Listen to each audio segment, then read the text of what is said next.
Charlotte in the Know, hosted by Adrian Biddle, reporting on influential people, news, entertainment, and events pertaining to the city of Charlotte and nationally. Okay, Charlotte, it's time to be in the know.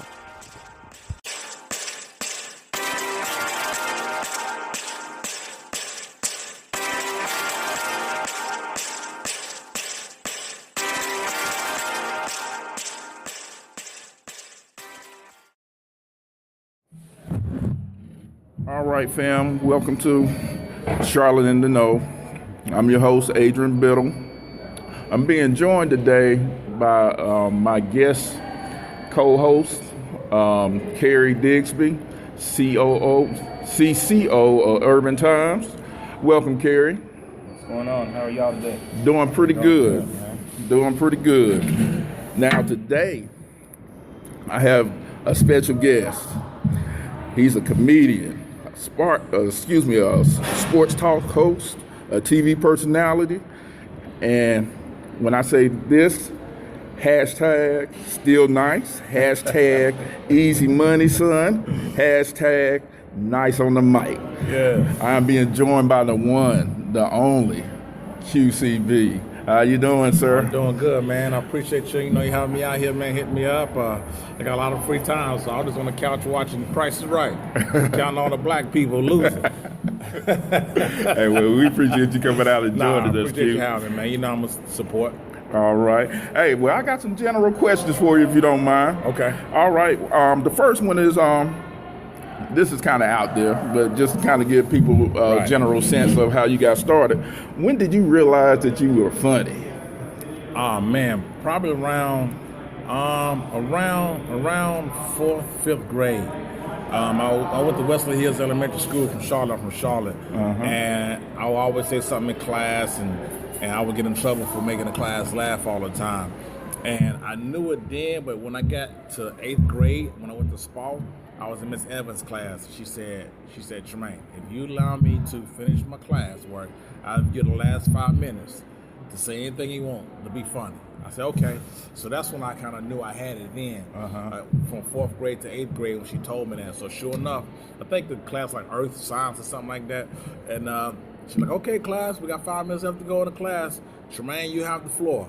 And I'll go around the classroom just cracking on dudes, snapping on dudes' jackets, snapping on somebody's shoes, and they try to snap back, but they never got me. And that's how I knew. I was like, I gotta do something with this. I gotta do something with it.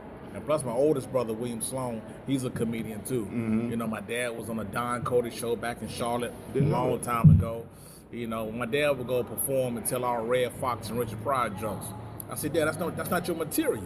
You can't be performing other people's stuff like you did it. But family reunion, my dad was always the loudest one. He was always the funniest one. So that's the one I kind of knew I had it. I didn't care well where I worked there. When I worked at McDonald's, I was the funniest brother at McDonald's. When I worked for the city of Charlotte, I was the funniest person in the government center. So I always had the knack, to make people laugh. And I enjoyed the get back too. Yeah, that is excellent. Well, let me ask you another scenario question. Okay. All right. Now, where was the craziest place that you can remember that you ever did stand-up at? Oh, that's crazy.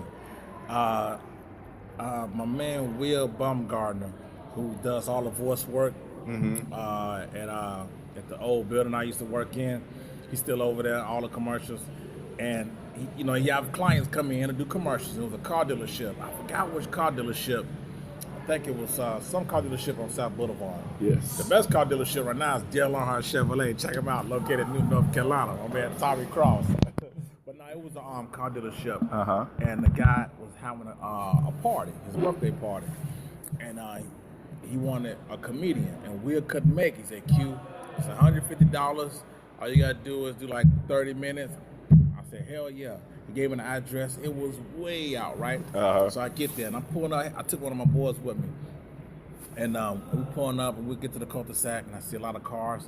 I said, I don't know which house it is. And I see some Indian people walking towards the house. I said, I know it ain't that.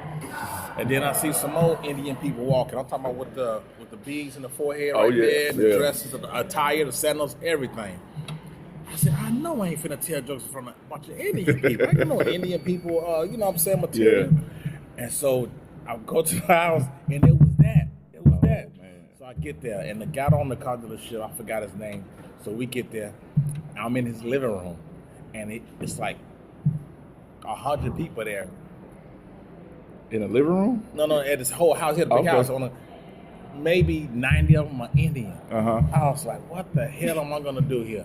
He said, okay, it's time for the entertainment. So I said, so they line up the chairs up. Some on this upstairs, some still outside. And it's nothing but women on one side, men on one, sandals, everything.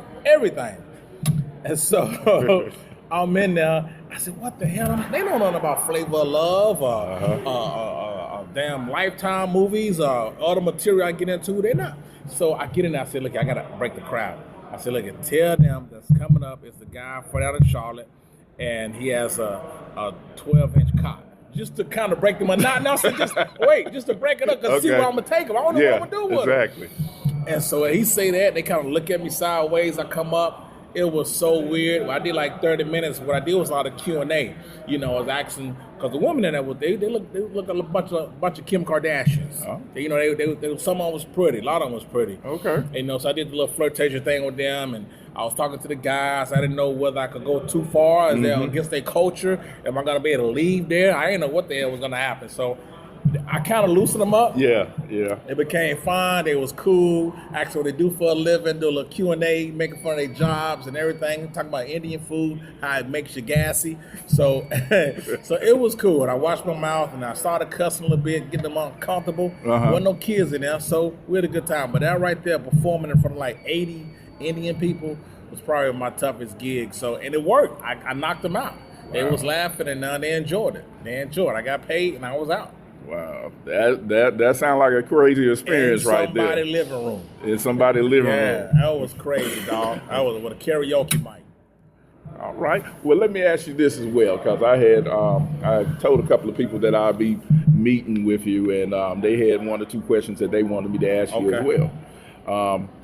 One of those questions is from this young lady who wanted to know that if comedians are supportive in the industry, or is it kind of like you pretty much look out for yourself, so to speak? Is the dog eat dog world in that particular field? That was a good question. I thought yes. Once I got in, it's no. Really? Yeah. I'm not like that. You know, I'm the most coolest, humble guy in the world, man. But man, I'm gonna tell you, it's some people out there like John Witherspoon.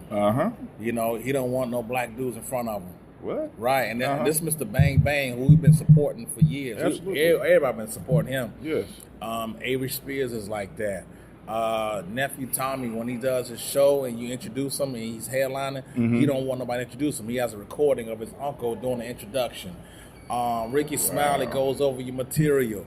What you go talk about? Well, you got to take that out, because I'm going to talk about that. Get that out your ass. It could be your best joke. But once they earn this level of respect and this pecking order of success, they think it's there. They have they name on a ticket. They come to see them. So Ricky Smiley said, Q, now you can't talk about Popeye's chicken. I do a good Popeye's chicken joke. Give me that. And you can't do it. So they may say, of course, tone on your language or whatever. Don't do this. Don't say that. So there's a lot of divas in the comedy industry, man. But there's some good guys too. D.L. Hughley, he's probably one of the coolest guys I ever met. He don't care what you talk about, because you gotta understand something. Why can't it just be this? Why can't it just be we all was good? Absolutely. They come to see your name on the marquee. They come to see you. Absolutely. But the guy in front of you who they don't know, that dude in front of you, he was funny too. All of them was funny. The whole, it was a good show. When they be talking about take this out, don't use this joke, don't do this, like I'm pretty sure everybody got Donald Trump joke. Everybody had a Michael Jackson joke, or OJ joke. Like to me that shows your professionalism. Absolutely. We could talk about the same subject matter. Now, it may not be the same thing, but it's no cruel intent. It's just I don't write with D.L. Hughley. I don't write with Ricky Smiley. So let me do my thing. I am shocked. So that question is a good question. People don't know there's a lot of divas in the comedy industry, man. They don't want certain colors, comedians on stage, subject matter. They want to be the only ones who could get a certain amount of jokes. It's crazy. It's insane. That is wild, because I would think at a certain point with some of the names that you just got through listing, they would be secure enough where where it wouldn't matter what you actually bring into your comedic act at that point. Right. And I am shocked to actually hear that. That's crazy, man, because you would think the doors, I know John Witherspoon had to get doors open up for him. He had to fight for that stuff back in the day. Yes. You know, he coming in. So with Lenny Bruce, I'm a student of comedy, man. I like anybody from Lenny Bruce to Rodney Dangerfield to Carrot Top. Yes, Carrot Top is a real comedian, okay? Amy Schumer, George Lopez. I like Andrew Dice Clay. I like everybody, man. I listen to Robin Harris, cassette tape for years. Mm-hmm. I listen to Andrew Dice Clay, The Day the Laughter Died. I listen to all them guys. Paul Mooney's probably my best comedian ever, but a lot of guys do that. They don't want certain people on stage or subject matter. These are big name guys who we respect and love as we fans of them. Yeah. And for somebody to tell me that crushed me, man. I can imagine. Crushed me. And I went up there and did good. I went through that with John Witherspoon. I couldn't do the second show because he didn't want no black dude. He said, "Who's that up there?" Because I wasn't even scheduled to perform. I was just at the show. The Comedy's on the Music Factory, hanging out, going to see him. And the guy was bombing so bad, the owner, Health, came out and said, "Q, what you doing?" I said, "I ain't doing nothing. I'm on the phone. I need you to go do 20 minutes. Go save my show." The guys, I'm finna give him the light. And I went up there and I did 20 minutes. And I got off stage. I'm thinking I'm finna work with John Witherspoon the whole weekend. He said, "Nah, I gotta send you to Fort Mill." I said, "Why?" He said, Witherspoon don't want no black comics in front of him. I was like, wow. And I killed.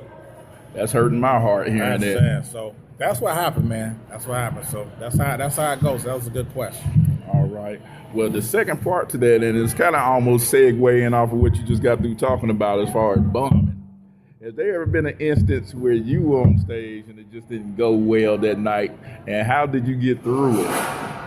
Well, the first time I went on stage in 2001, I performed at CJ's in Adams Mark. My man DS, he put me on stage. I almost got a standing ovation. Really? And I said that to say I never really experienced bombing. Mm-hmm. And I did some jokes. It's recent, like a couple weeks ago, I was at the spot, and you have to have a certain place. The place, the venue, yes, big or small, has to be set up for comedy. Okay. It has to be. Because I'm a funny guy. I know my jokes work, because I tell them, I'm living off my jokes. I'm a funny guy. So I was at this spot last week. It's funny you asked that question, and it wasn't going so good. It wasn't going. They were just looking at me. And I kept saying, a lot of comedians say, "Well, y'all ain't going to hurt my feelings. I'm booked for the year," or something like that. Or, "Well, y'all looking at me like that Coming to America crowd. Y'all ain't really clapping." Because you got people in the back talking. You got people on the left talking. Now, it's probably about 20 people in front of you laughing at you. There's so much things going on. I think it's the host's job to say, "Hey, keep your table conversation to a minimum." Because if I'm up there giving my all and giving my act and stuff I done written and performed before, and they not paying no attention to it, and only like 6 people laughing, that don't mean that you suck or you whack. Now, there is some people go up there that was up there before me that it wasn't good. Mm-hmm. But I know what I bring to the table. And I just did Thomas Davis event at the Comedy Zone. 300 people, I shut it down. I did another Colin Council event 4 days later. I shut it down. I have a history of performing well on stage and doing a great job. And that's why I continue to get booked. But that night, that was last week, and it just didn't go well, and they just wasn't feeling it, man. And I just thought the venue wasn't a good spot for comedy because there was so much going on there. Absolutely. There was so much going on, and people not paying the attention. I'm out there working my ass off, sweating, and they ain't paying me no attention. I said, you know what? I took a towel out of my hand and waved the white out of my pocket and waved it around like Petey Pablo. I said, all right, I'm out of here. I'm gonna go in and throw the towel in, and everybody started laughing, and I got off stage. I'm out there sweating my behind off, and they ain't paying me no attention, man. I could be at home, watching Maury or something. Yeah, I see. So I never bombed, but that's come close. People just look at you like, Yes, sir. All right. Well, let me ask you this, because like I said, you pretty much a legend around here in these parts, as you say. And what advice would you give somebody who was looking at to pretty much follow in your footsteps, so to speak? Oh man, I just tell them, look, just any thought you have, write it down. I don't use a tablet. I still, like John Kilgore, I write on my people who listen, they know John Kilgore. Yes. I write on my write on my notepad, on my notebook, on my composition book. Just any thought you have, you write it down. And Tupac told us to be ambitious as a writer. Be very ambitious.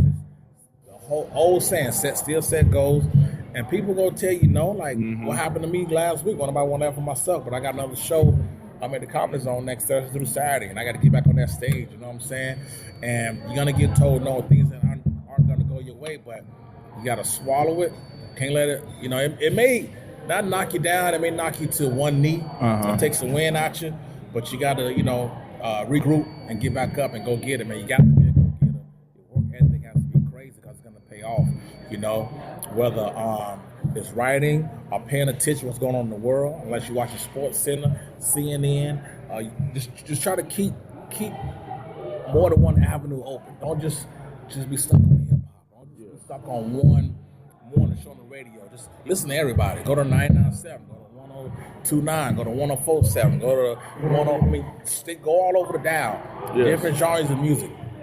No, watch. Go to MSNBC. Go to y'all entertainment. They have so many avenues open that you can go anywhere in the conversation with anybody. They want to talk about so and so, you can talk about it. They want to talk about that, you can talk about it. Know some country music artists, know some rap artists, know some pop artists. I'm all over the place because I'm an '80s baby. So that's how I know I could talk. I could listen to the best of Duran Duran, and then listen to R.E.M., then listen to Snoop, stuff. I can't listen to that crap these days. It's mumble rap, but other than You're that, not the only one. It's a song called Peekaboo on the radio right now. Peekaboo. You know what? That's neither here nor there. But just have a crazy work ethic. Write all your thoughts down. Yes. And just say, I want to do this, and go out there and try to do it, because you don't want to be years later and say, damn, I should have went and done that. But then you'll be regretful. Absolutely. And don't worry about nobody doing it before you, because there's no pecking order for success, man. Absolutely. And I'm just getting started. So I know you were born funny. Right. But still piggybacking off that first question that I asked you, can somebody practice at being funny? If they don't naturally have it, so to speak, can you practice being funny? You can practice it. I mean, they have comedy classes.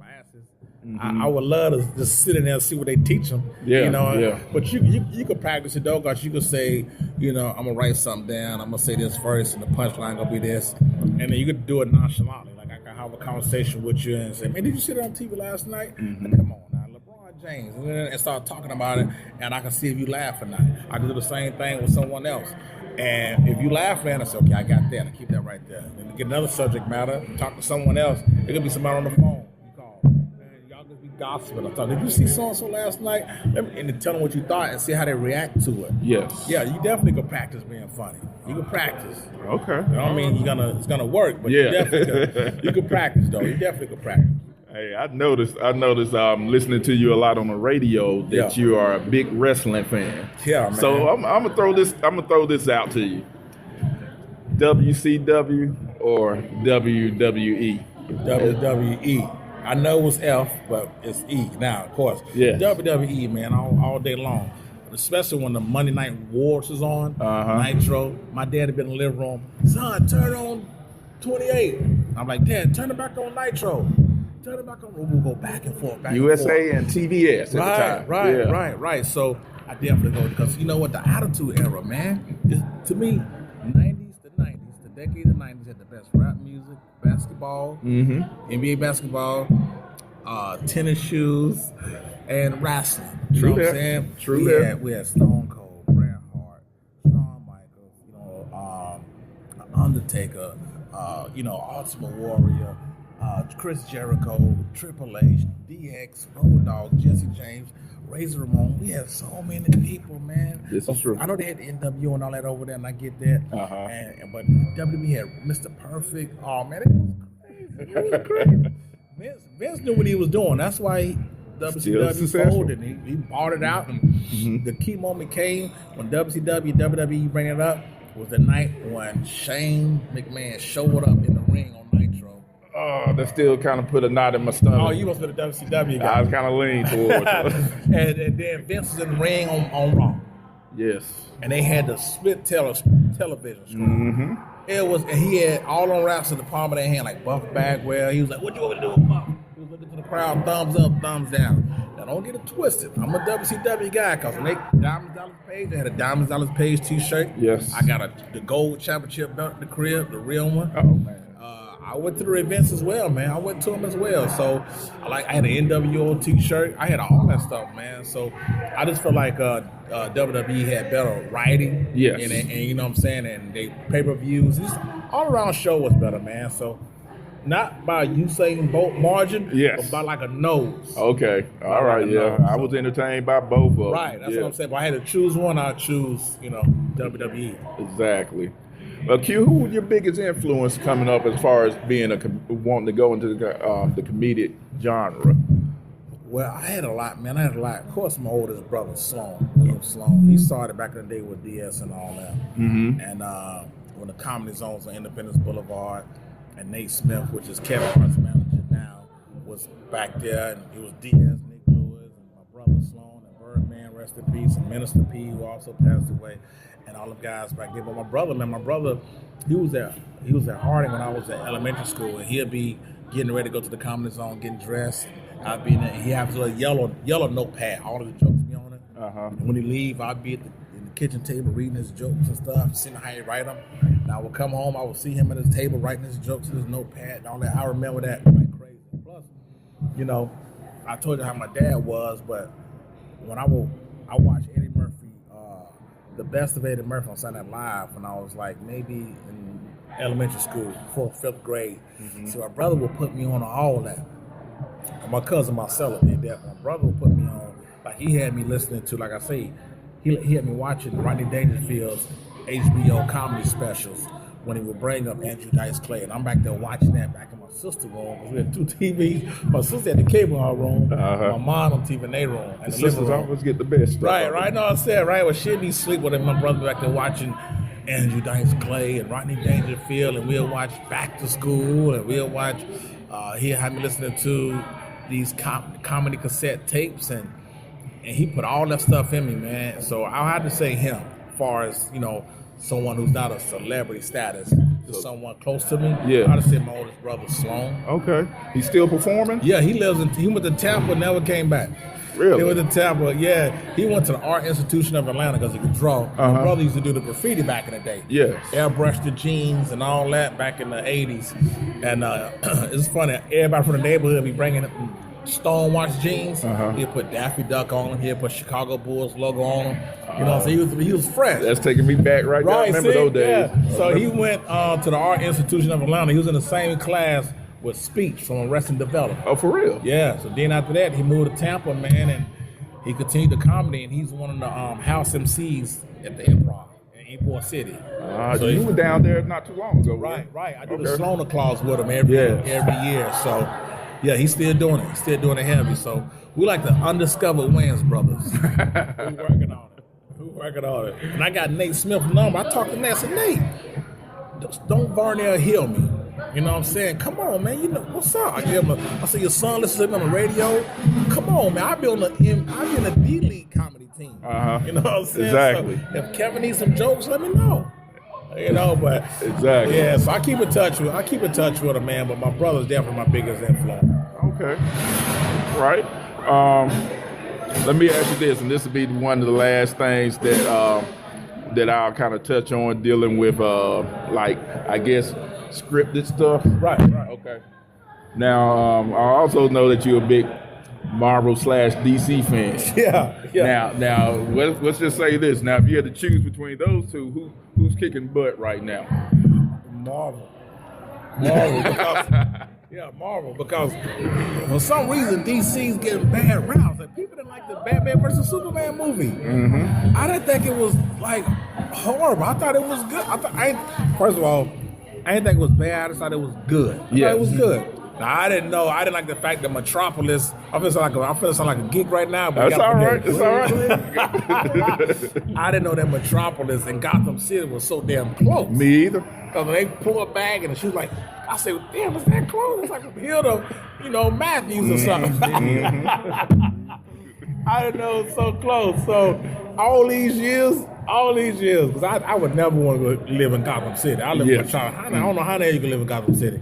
But it's because, I don't know, like the Marvel, they just Stan Lee, just such a genius, man. Yes. And The X-Men, I think it's too many X-Men movies, number one. But what's True saving that. them? What's saving them is like they keep like rebooting the one. Like the last couple of Spider-Mans is bad, but this new one looks awesome. It does. The Avengers kind of saving them. Yes. They're bringing a lot of new people. Like they're bringing a Black Panther out. People that know who Deadpool was. You know what I'm saying? They brought Deadpool out, which was awesome. So Guardians of the Galaxy. They bringing a lot of. They bringing a lot of the new comics that we didn't know about. That a lot of people didn't know about. People didn't. The brothers in the black barbershop made fun of me because I used to talk about Ant-Man. I say, Ant-Man, he ain't like no answer. I'm gonna tell y'all something. Y'all can start watching these Tyler Perry movies for 1 week. I'm telling you, dude, Ant-Man is gonna make $100 million, and they loved it. They loved it. They loved it. So it's crazy. But DC, man, I like DC. I think they should have a strong year with Wonder Woman coming out. Yes. And they got the Justice League coming out. So, you know, they just got to stay true to their comic book form. That's why Marvel be winning so much, because they stay true to the comic book form. Comic book geeks, you know, because Wolverine is not dead, everybody. Wolverine is not dead. He's just taking a long nap. That's all he doing. He going to get up. As crows would say, spoiler alert. Yeah. But that's all right. That's all right. Now, being that you in the comedic realm and everything, how did you end up segueing into like sports talk and television? Well, it was crazy because just me watching sports, I used to get so pissed off at the way these athletes used to act, and they press conferences and doing these dumb plays, and the way the coaches, and I would always have something to say, and it would just always be, I'm looking at it from my perspective on things, you know. So, and of course, I love sports. Sports, like the majority of people do, and it just always had a certain take. I always told myself if I ever went in the radio, that I don't want to do like a afternoon drive music radio format. I need to be on some type of news talk, or unless it's a morning show, I can give a lot of my opinion out. I want to do something on sports side where I can take my comedy aspect of it along with what I know about sports and mix it up and give it to the people that way. So that's how I always looked at it. Because being a fan of sports, I always had funny takes on things and the way I talk trash and throw a couple of cuss words in there and just make it all go together. Absolutely. Now, speaking on that, kind of still touching on how you got into broadcasting, into the broadcasting side. Right now, it's a big hole. It's a void with you no longer being on WFNZ. Can you talk about what kind of transpired in you having to leave? Yeah. I could speak on. I could speak around it. I don't want to take my money because don't want that. Yeah. But at least not now. But I can't say this. It came to a shock to me.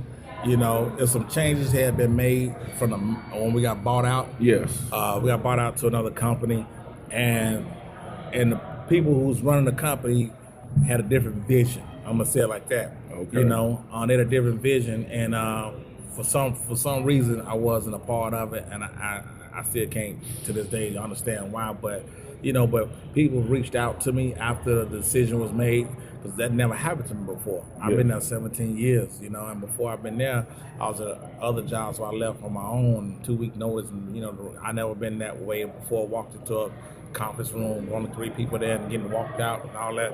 I never done that before, so I took the high road. I'm continuing to take the high road, especially I guess after July. But they had a change of the guard, man, and the people who's running the show didn't think I fit what they was doing, not knowing that I've been killing it for 17 years here and create a great following. People who enjoy what the hell I did, and it made me feel awesome that what I would write on a piece of paper at my house at 2 in the morning or 3 in the morning because I don't sleep, or like at noon, and then present it on air. Yes. And the feedback, and for the people that reached out to me, it's been unbelievable. But one thing that really shocked me about when stuff happened, that one of the people that got put in a manager position, who was my friend for like over a decade, that he kind of, didn't act how he acted before he got there, and that kind of hurt me right there, and he still hadn't reached out. So, but other people has reached out, and it's been great. So, wishing the best, man. But I I'm gonna use them as my testimony when I go kick ass somewhere else. Absolutely. Because they lost. We know it's coming because, Yeah. like I said, I talk to people, and of course they miss hearing unfortunately about Dallas big diamonds all the time. So they kind of miss hearing you on the radio talking about that. Right. But right. your work ethic is impeccable. Right. I can see that, and it also, with that being said, kind of segue into I'm thinking on how you got onto Fox Edge. Right. That was cool because I saw Morgan Fogarty, who's the host of The Edge. It's not Fox no more. I know it's been Fox for 100 years. Yes. Okay. It's just WCCB to CW. Disclaimer. Yeah. Right. I seen it because I never watched it. I never will watch it because I thought it was corny. Because I thought, me like, I should be doing that. I could do what they do. That's why I didn't watch Comic View. Yes. I didn't watch Wild 'N Out because I just thought I can't. It's hard for me to watch that knowing like I know I'm fun. I could be on there killing it. You know what I'm saying? So I seen it in the hallway one day. She came up to get some sound, some story about the Panthers or something.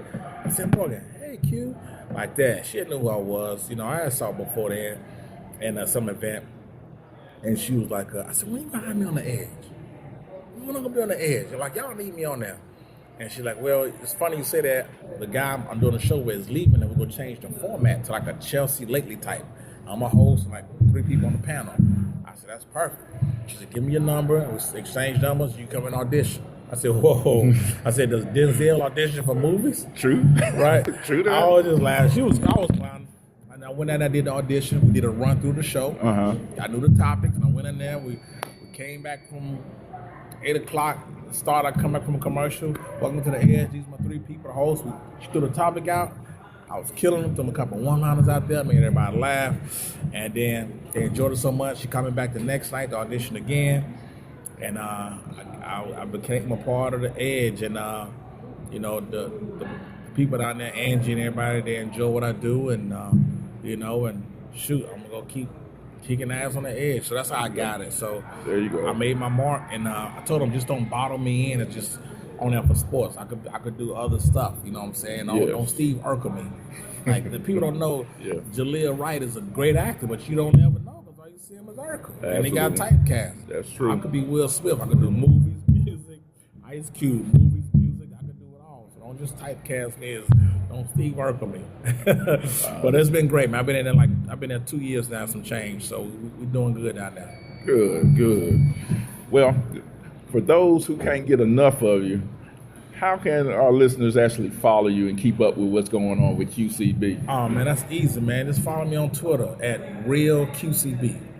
At RealQCB. RealQCB.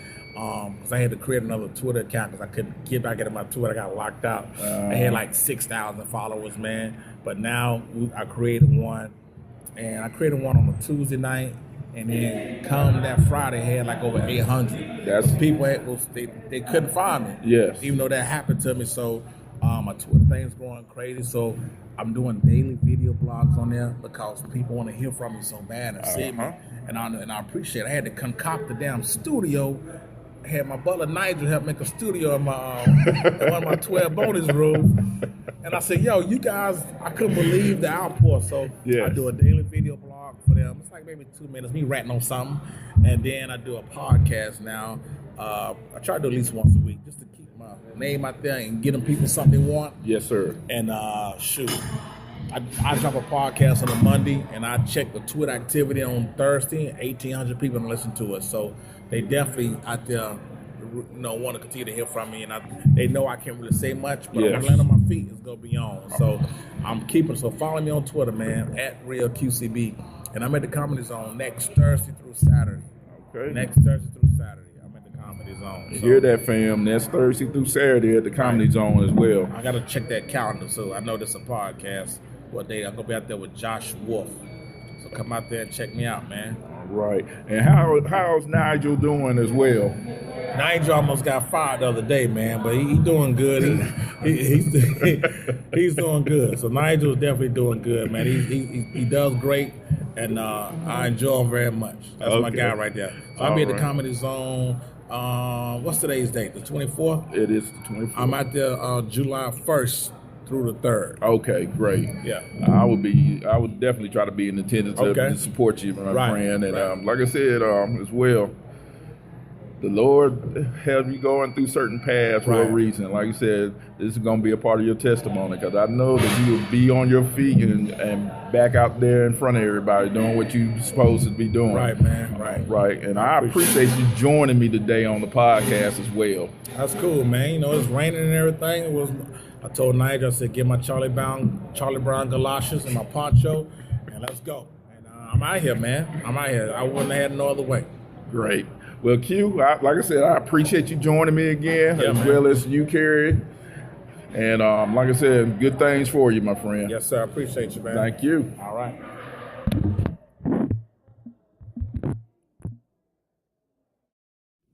Hey, fam. Thank you for listening to today's podcast. I'd like to give thanks to my sponsor, Urban Times, bringing the positive side to media. You can check them out at urbantmedia.com, as well as on Facebook at Urban T Mag, Twitter at Urban T Mag, YouTube, Urban Times Media, Times being spelled TYMES, as well as you can reach out to them on email as well, and that's urbantimes@hotmail.com. You can also follow me through the means of Twitter at Charl in the Know, CHARLIN the Know. Email charlotteintheknow@gmail.com. You can also search me on YouTube, Charlotte in the Know, as well as my first and last name, Adrian Biddle. Facebook, you can search me by my first and last name, Adrian Biddle. I'll be back in 2 weeks with a new podcast, and I look forward to actually bringing y'all in the know, as well as that. Like me on Facebook as well as on Twitter. Till next time.